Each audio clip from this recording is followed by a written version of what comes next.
Today, I'm going to be talking about why contracting officers ignore you and how to fix this.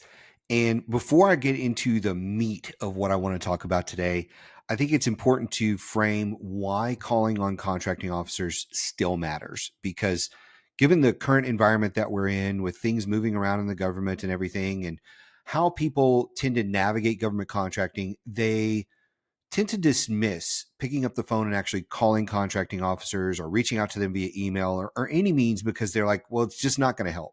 So I'm just going to focus on responding to RFPs and trying to call decision makers and get other people involved. When at the end of the day, it's really important to involve contracting officers. They are essentially gatekeepers to influencers and other people in an organization. And sometimes they are the decision maker when it comes down to smaller contracts and things of that nature. And emails alone are just not enough. If you are just emailing these folks, you have to understand that they are getting somewhere between 200 and 300 emails a day. They may or may not ever see your email. They may just have an inbox that has 5,000 unread messages in it, or maybe they just delete everything after 2 weeks. You just don't know. So, the power of a well timed call plus email campaign is usually what makes the difference for a lot of people. So, let's get in here and talk about that. So, one of the things I think is really, really important is the mindset that you have before you call. And if I had to highlight one thing that you need in your mindset more than anything, it is that people need to stop being selfish. You heard that right. You need to stop being selfish. There are too many people that are focused on their company and themselves and not focused on the person they're calling. They're not focused on the contracting officer. And so you need to focus on the contracting officer. You need to focus on the organization that you are actually calling so that you can make a difference. Because if you're just calling about yourself, no one cares about you but you. That's just the cold hard truth. No one cares about you but you. And so it's not that they're callous or anything like that. It's that they don't have time. And they're so entrenched in their own work. They're overloaded. There is about a third of the contracting officers that we need in this environment anyway. And so they're way overworked. So you need to stop focusing on yourself and focus on them. The next thing you need to understand is you're not bothering them for the most part. If you're being selfish, you are bothering. But if you come in and you're actually trying to help them solve a problem, you're not bothering them at all. It's okay. In fact, they welcome it in a lot of cases, those phone calls and those emails, when they are helping them do their job. You got to remember that. Now, confidence is extremely important. If you do not come across confident and in control like I do in this video, I'm very confident. I'm very in control of the next steps of this video. If you've ever been in coaching with me, you know how that is too. I have an air about me that just says I know what I'm doing because I kind of do. Been doing this a long time. No one wants to get on the phone with somebody who lacks confidence. And they can smell it like blood in the water. If you don't have confidence when you get on the phone with a contracting officer, they can smell it. In fact, that's anybody you're trying to sell anything to. They can smell the desperation, they can smell the fear, and it doesn't help. And I'll tell you in a minute here, I'm going to talk about pre-call research. That is going to help inflate your confidence to a great level by doing the research you need to do before you actually call them. That's going to help a whole lot. So, the next thing that you need to focus on in your mindset is that you are trying to build a relationship, not just pitch them all day. That's not your focus. Your focus is not a pitch. Your focus is to build a relationship. And so, I think when you go into it more confident, not thinking about yourself, understanding that you're not bothering them, and you're there to build a relationship, you approach the call from a very different perspective. And that's what I need you to get before you pick up the phone. The next is pre-call research. You need to be using SAM.gov, USA Spending, and probably ChatGPT or some other version of AI to do research on the agencies that you're calling.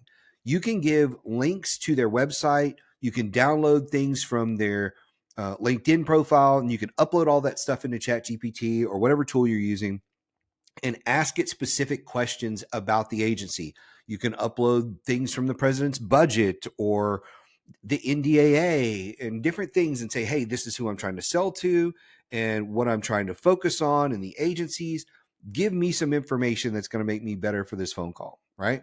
You can download the actual contracting officer's LinkedIn profile as well. So not just the agency, you can do that. You just hit save as a PDF, and then you can upload those things in there so you can ask the AI more about them specifically so you can prep for that call. So use those tools to prep for the call. And some of the things you're looking for, you need to understand the agency's mission and current needs.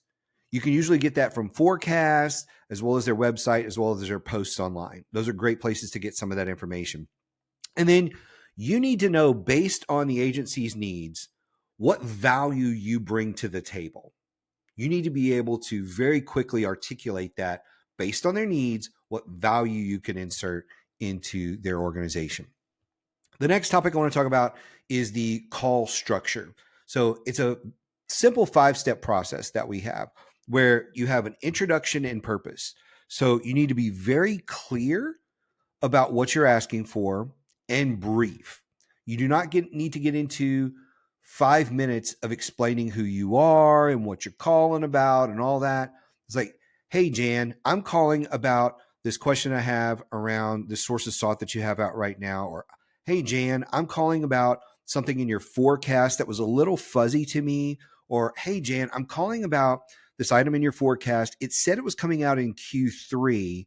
And I'm just wondering if that's still on track and if there are other opportunities you're going to be releasing prior to that, maybe some pre-solicitation stuff or whatever it may be, right? Be very clear, very, very brief, and also respectful about what you're looking for. Don't come across arrogant or, hey, you need to talk to me about this, or what. You know, don't go quoting the FAR or any of that kind of stuff. Be brief, clear, and respectful in your introduction. And when you get to this next step, this is kind of like the value hook for yourself. They're going to ask you, so, hey, Michael, tell me a little bit about who you are and what you do. You want to make it very clear and very brief as well. What makes you relevant to be on the phone with them? And so when I'm talking to people, I'm always talking about metrics and things like that in very simple, very clear. Here's when somebody asks me, who are you and what I do? I'll tell people that we help our clients master the art and science of government sales. Our clients are all government contractors. We've helped our clients win over $14.5 billion in government contracts, direct awards. And then we've trained over 24,000 government contractors. So it's very clear, very brief. I could stop there. Now, sometimes people say, oh, well, do you have any, information I should look at? Oh, yeah, we happen to have 5 Amazon #1 best-selling books. We have the longest running podcast in the market, or one of the longest, most popular podcasts in the market. And I put out a ton of content on LinkedIn that you should probably follow as well. I usually don't tell the second half unless they ask me for more information.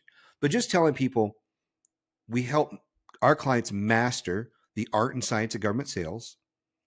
Our clients have won over $14.5 billion in contracts, and we've trained over 24,000 contractors. Those 3 things tell you pretty much everything you need to know about me, or at least enough to get you on the hook to tell more, right? Or people want to know more once you. So how did you help your clients win $14.5 billion in contracts? Wow, you've trained over 24,000 people. That's a lot of people, right? And they'll ask, how do you master the art and science of government sales? So there's a lot of things like that that you will be able to articulate in 10 seconds, 15 seconds, clear, brief. That's what you want to do. The next thing I typically do is ask a bridge question. So we're going through the introduction and purpose. I've talked a little bit about my value hook that we have in step 2. Step 3 is a bridge question, where I will usually ask something along the lines of, would it be helpful if, so if I sent you a PDF, if I sent you my capability statement, if I connected you with one of my program managers who worked on a contract similar to this, would it be helpful if? So I'm trying to bridge the beginning of the conversation to the next part of the conversation, which is step 4, is I'm going to make an ask. And the ask is typically going to be for a follow-up, not a favor. It's something simple usually. And it may be something along the lines of, hey, if I have any more questions about this, would it be okay to email or call you? It's a very simple ask. If they say, hey, I don't have time to really get through this today, then I may say, hey, would it be okay if I reach out to you in a week or two or a month, whatever it may be? Uh, when you're talking to them, they may not have a ton of time or be trying to brush you off. Say, hey, I know you're super busy. Totally get that. But I'm not like every other contractor you've talked to. I've actually done my homework on you guys, and I know we'd be very helpful. Would you mind setting up a capabilities brief with me in the next month? Can we look at some dates real quick? So I'm bridging the beginning of the call to my next step here because that's really important. I've demonstrated some value. I've That's connected to the question I called. And then I'm looking for my next step. And that's kind of what we're doing here, keeping it real simple. And then the fifth and final thing in the call structure piece is, hey, Robert, it was great speaking to you today. I really appreciate you taking time out of your busy day. I know how overworked and overwhelmed you guys are. And I just wanted to say thank you. I really appreciate it. And that's it. A little bit of gratitude. So that's all you got to do. So the next thing is the post-call follow-up. And this is where people drop off in the sales process all the time. You need to send a tailored follow-up email. It needs to be about your discussion. Do not, for any reason, do a copy and paste of a paragraph that you send everybody on the planet that says something along the lines of, thank you for the meeting. I really appreciate it. I've attached my capabilities brief. If you need something in the future, give me a call. Do not do that. Send a tailored email that looks like you wrote it. Even if you had ChatGPT write it for you, pop into ChatGPT and say all the things you talked about with Robert or Jan and have it create a simple, tailored follow-up email that tells them, thank you for the call again. Here's what you discussed and your follow-up action items or whatever it may be. It doesn't need to look like a transcript of your call, but it could say something along the lines of, hey, Robert, I really appreciate you talking to me today and clarifying my questions about the sources sought. Just to be clear, you said X, and I just for clarity purposes, just want to be clear. Thank you so much. I'll be following up with you in 2 weeks about the capabilities brief, or hey, I'll see you on the 21st for our capabilities brief, or something along those lines. Thank you again. And then you shut it down.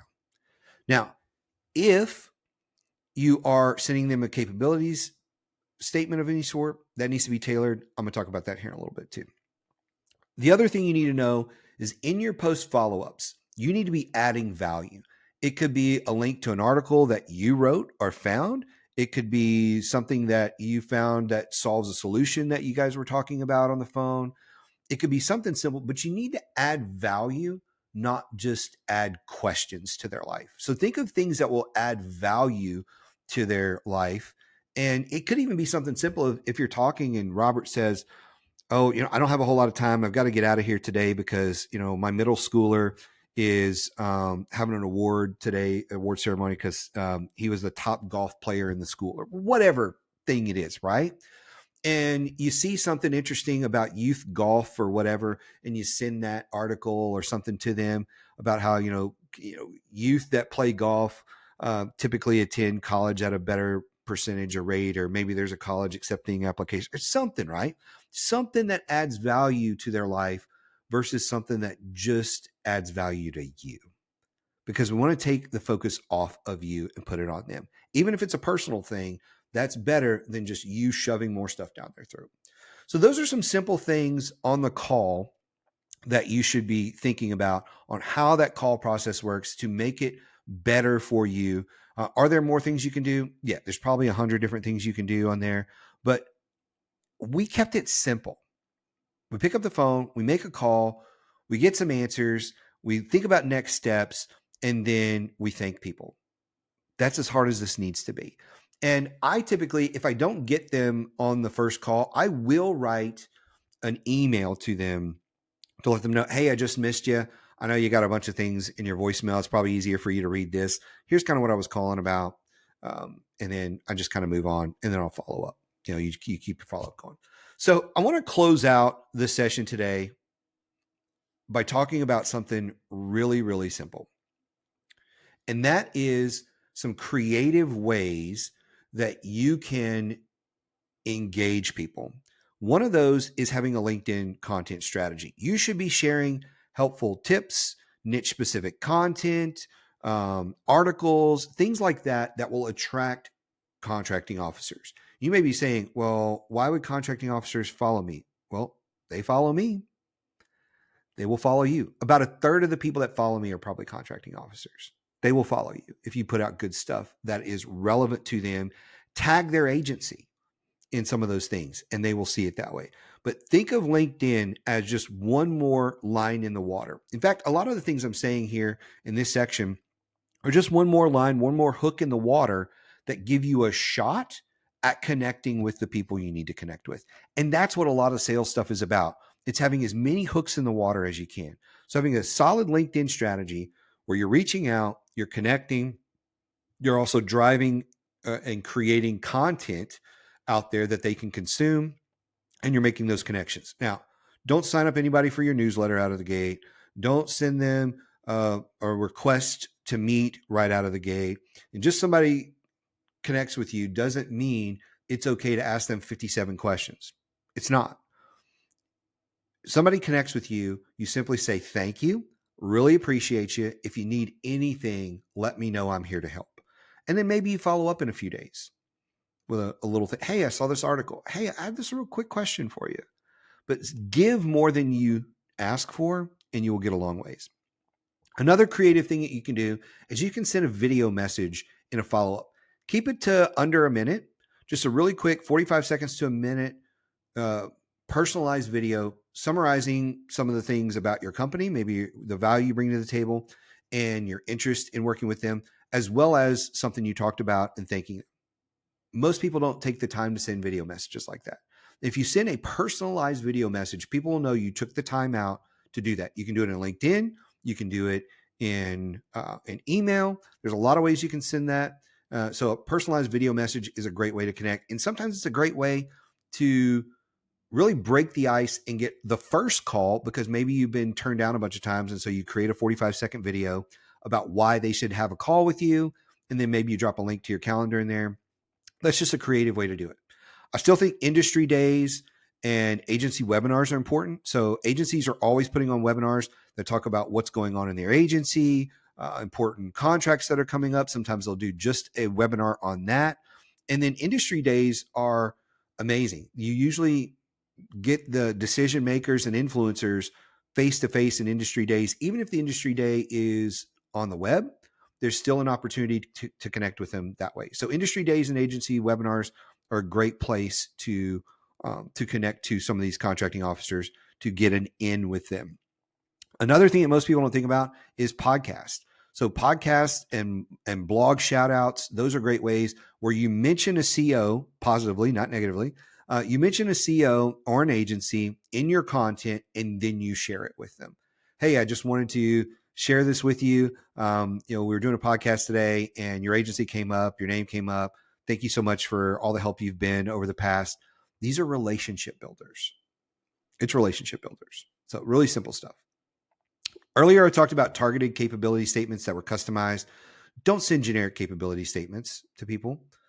I know it's tempting to have your one or two capability statements that you don't touch, but when you are talking to people and you have a conversation about one of the 16 services you provide, that needs to be highlighted on the page. It needs to be front and center.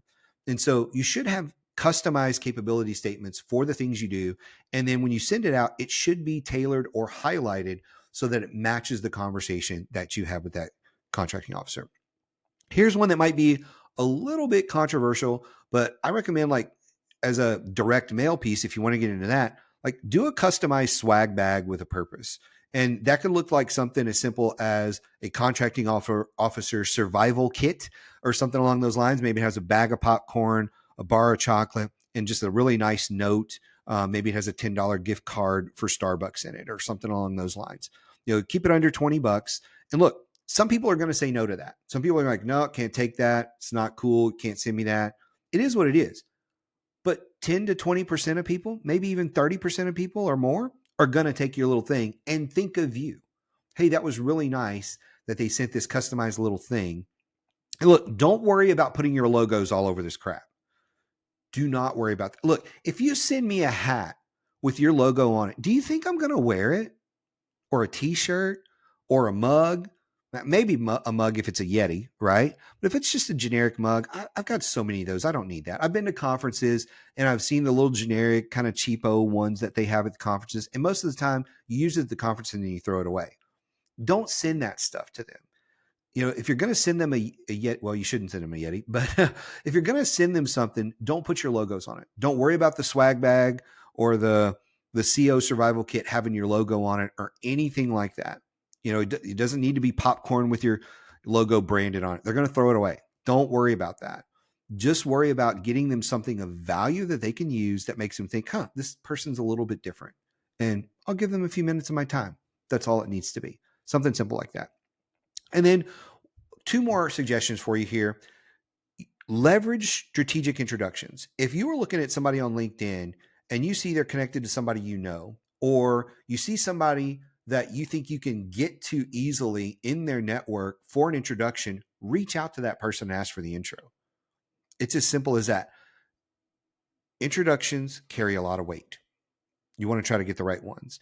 And if you need more connections to people, a lot of times it's often your banker or someone like that.